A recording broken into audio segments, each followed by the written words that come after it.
Dalam video sebelumnya, saya telah memaparkan satu dari 4 aktivitas yang dilakukan auditor ketika membuat perencanaan awal untuk sebuah penugasan baru. Video tersebut menjelaskan mengenai keputusan yang diambil oleh auditor dan juga pembuatan perencanaan awal untuk klien baru. Di sana saya juga memaparkan contoh engagement letter yang menjadi dasar ikatan antara auditor dan klien baru. Surat tersebut antara lain mencakup mengenai penugasan audit yang akan dilakukan oleh auditor terkait dengan laporan keuangan, kemudian hal-hal yang menjadi tanggung jawab manajemen terkait pelaporan keuangan, dan juga dijelaskan juga mengenai tarif yang dibebankan kepada klien, dan pernyataan bahwa auditor akan mengeluarkan laporan hasil audit. Di sana juga dinyatakan bahwa auditor tidak berjanji untuk mengeluarkan opini WTP. Jika keadaan tertentu ditemui, maka tidak menutup kemungkinan auditor akan mengeluarkan opini yang lain, termasuk juga menarik diri dari penugasan. Pada bab ini, saya akan menjelaskan langkah kedua dari 4 langkah yang menjadi fokus bab ini terkait dengan aktivitas perencanaan, yaitu pemahaman terhadap bisnis dan industri klien.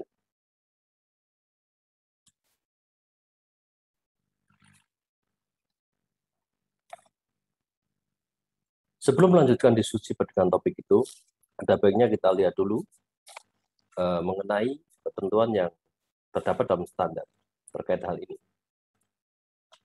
Pada tahap ini, standar mengatur bahwa auditor harus mengidentifikasi dan menilai risiko salah satu material, baik yang disebabkan oleh kecurangan atau kesalahan, berdasarkan pemahaman entitas dan lingkungannya, termasuk pengendalian internal entitas.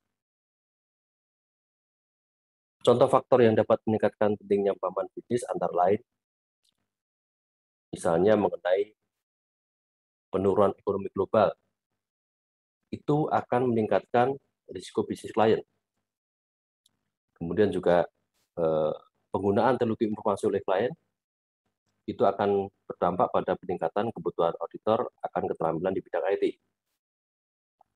Lalu mungkin ada fakta bahwa klien berekspansi ke negara lain, atau investasi klien dalam instrumen keuangan yang kompleks.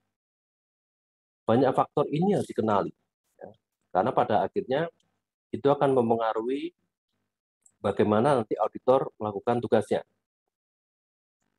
Makanya di sini tujuannya adalah auditor harus mampu mengenal industri klien dengan benar, supaya nanti dampaknya mengenai cakupan dan kebutuhan ahli dan sebagainya dapat tercapture dengan baik.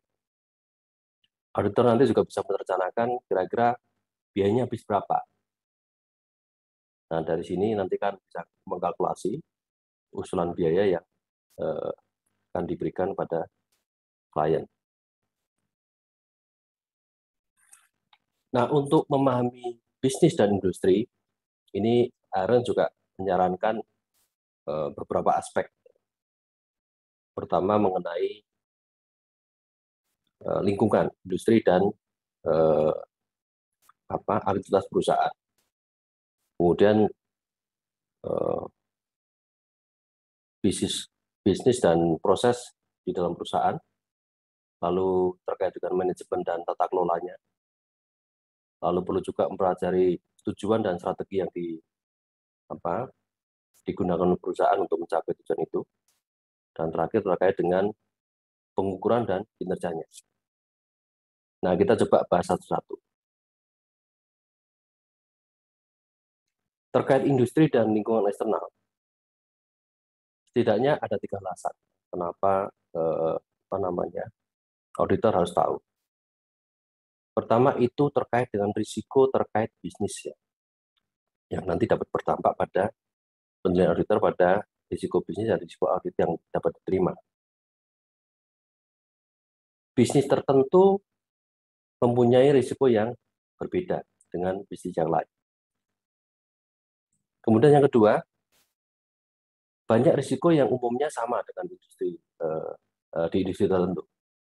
Jadi di sini familiarisasi ya pada risiko tersebut membantu auditor menentukan risiko bisnis klien dan risiko salah satu material.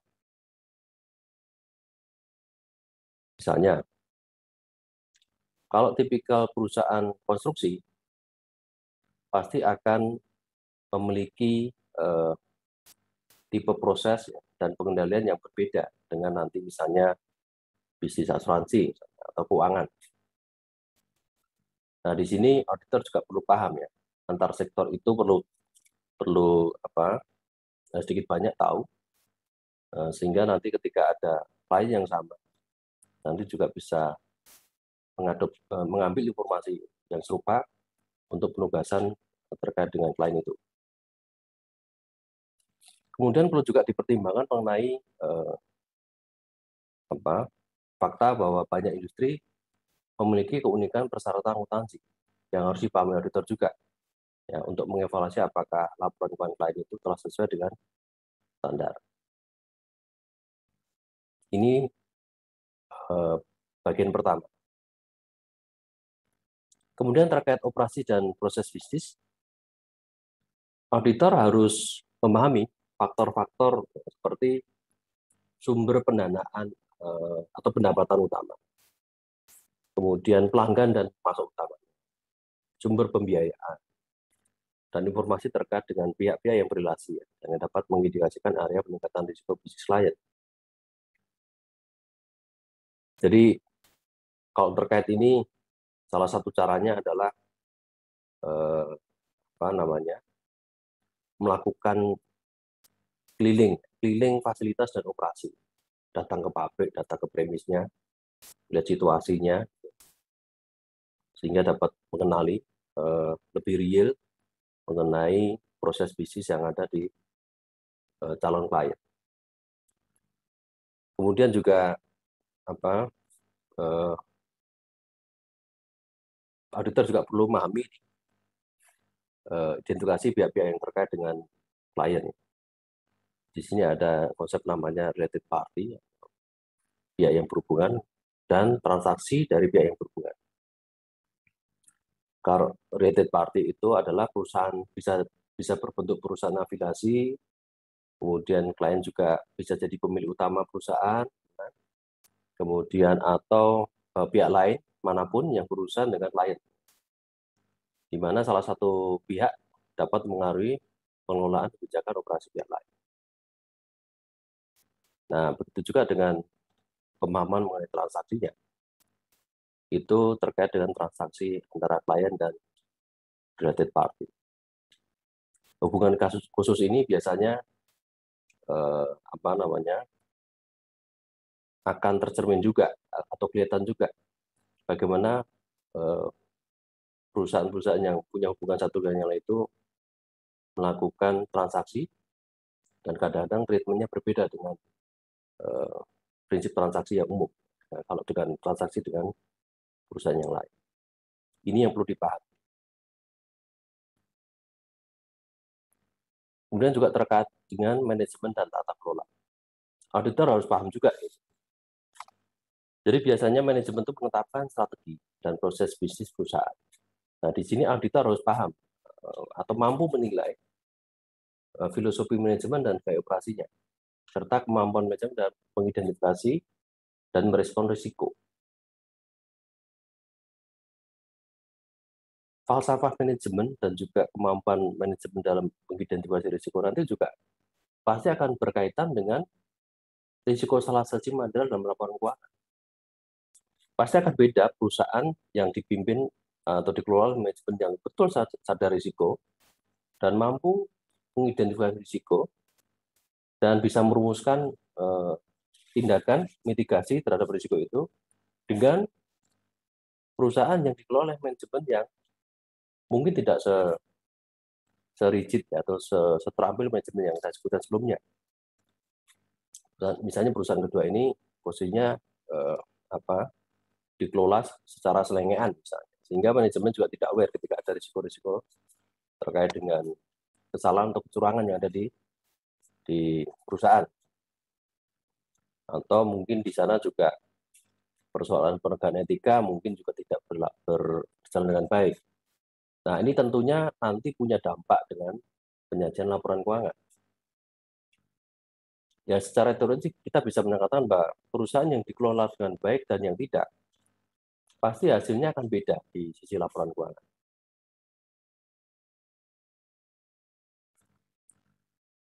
Nah, untuk memperoleh pemahaman tentang bagaimana Dewan Komisaris dan Komite Audit melakukan pengawasan, auditor juga harus lihat ini kode etiknya. Lalu evaluasi juga hasil rapat. Ya, pada bab sebelumnya saya sudah nyatakan bahwa dalam engagement letter itu auditor itu boleh mengakses apapun, informasi apapun, dengan personil siapapun itu boleh dijangkau, diperoleh informasinya, dihubungi dan sebagainya. Intinya apa? Supaya auditor memperoleh kebebasan dalam berinformasi. Nah, di sini terkait dengan evaluasi risalah hasil rapat. Jadi dalam audit keuangan, fokus auditor tidak cuma melulu terkait dengan uang, transaksi keuangan. Hal-hal yang sifatnya kualitatif terkait dengan rapat misalnya, itu pun juga boleh diminta. Karena di sana akan tergambar bagaimana manajemen itu mengelola perusahaan. Keputusan perusahaannya macam apa, dan sebagainya. Ini kembali juga nanti punya dampak pada kepentingan risiko juga.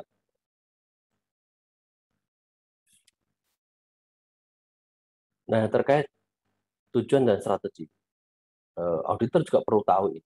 Apa sih yang jadi tujuan perusahaan? Lalu bagaimana strateginya? Strategi itu adalah pendekatan klien untuk mencapai tujuan organisasional. Nah, maka di sini auditor juga perlu paham mengenai tujuan klien terkait dengan keadaan laporan keuangan. Bagaimana sih tujuan klien itu dalam aktivitas klien dalam mencapai tujuan ini? Tujuan untuk mewujudkan laporan keuangan yang andal. Lalu bagaimana upaya perusahaan atau klien itu untuk memastikan keefektifan dan efisiensi operasi. Lalu bagaimana perusahaan itu merespon pada hukum dan regulasi. Apakah mereka itu patuh atau tidak? Contoh pencapaian 3 hal ini setidaknya menggambarkan ya bagaimana klien itu merumuskan tujuan dan juga strategi mencapainya. Kembali, ini tujuannya adalah bahwa pemahaman ini akan bantu auditor ini untuk menilai risiko dan risiko salah satu material yang ada di operasi di klien.